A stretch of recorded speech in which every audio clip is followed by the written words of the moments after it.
Well, Ronnie Jackson is back at it with his calls for Joe Biden to sit a cognitive exam immediately.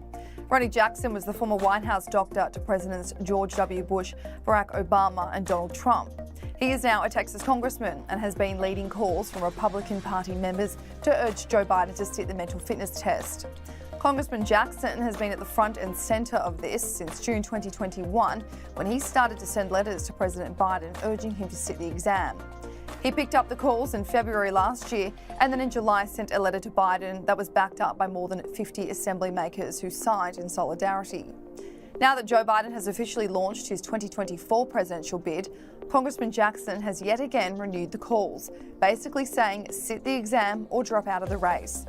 The letter to President Biden reads, "In light of your recent announcement to run for re-election in the 2024 presidential election, we write again to express concern with your current cognitive state and ability to serve another term as president. We believe that, regardless of gender, age or political party, all presidents should document and demonstrate sound mental abilities." Congressman Jackson then acknowledges that while the president has undergone 2 physical examinations, he is yet to do a cognitive assessment, or if he has, it has been concealed from the public. The latest physical exam was carried out in February by Dr. Kevin O'Connor, who said he was a healthy, vigorous 80-year-old male who was fit to successfully execute the duties of the presidency, to include those as chief executive, head of state and commander-in-chief. However, he made no evaluation on Joe Biden's cognitive and mental abilities, which has been called into question since he took office because of his numerous public gaffes and obvious confusion. Those concerns have only increased because your mental decline and forgetfulness have become more apparent since you were elected. Over the past 2 years, public appearances where you shuffle your feet, trip when you walk, slow your words, forget names, lose your train of thought, and appear momentarily confused have become more of a common occurrence. Yeah, I would have to say I agree with Ronnie Jackson, former White House physician, especially after watching all your blunders, Mr. Biden, like this one right here.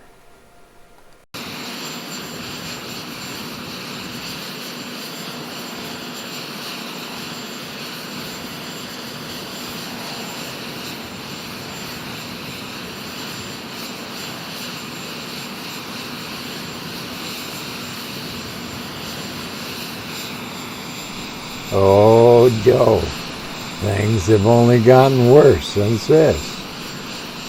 Joe Biden has been in Ireland this week, and I'm about to play for you what might be the most disturbing line ever to come out of the president's teleprompter. And he still managed to screw it up. Here it is.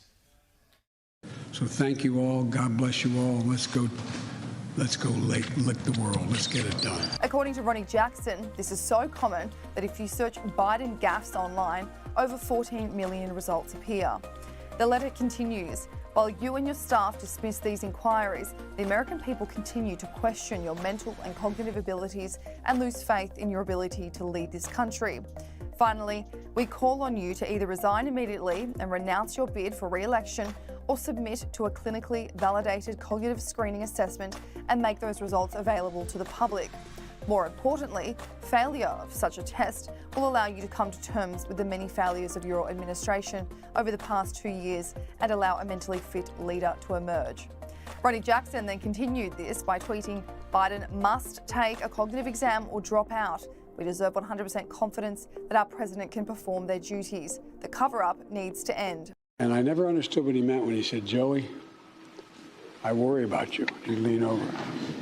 I said, "Pop, what do you worry about?" He said, you're too much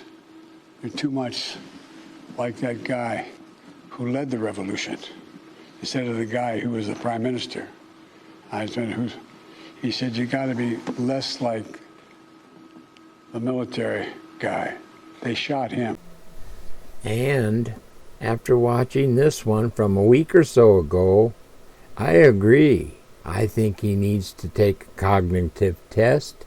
I think he needs to take 3 cognitive tests from 3 different doctors that people trust, so that we know it's not a phony bill of health. That's what I think. Biden's age is also a big factor into doubt surrounding what a second term would look like. At 80 years old, he's already the oldest sitting president, and in 2024, he would be 82 years old, and if he won, then he'd finish in 2028 at 86 years old.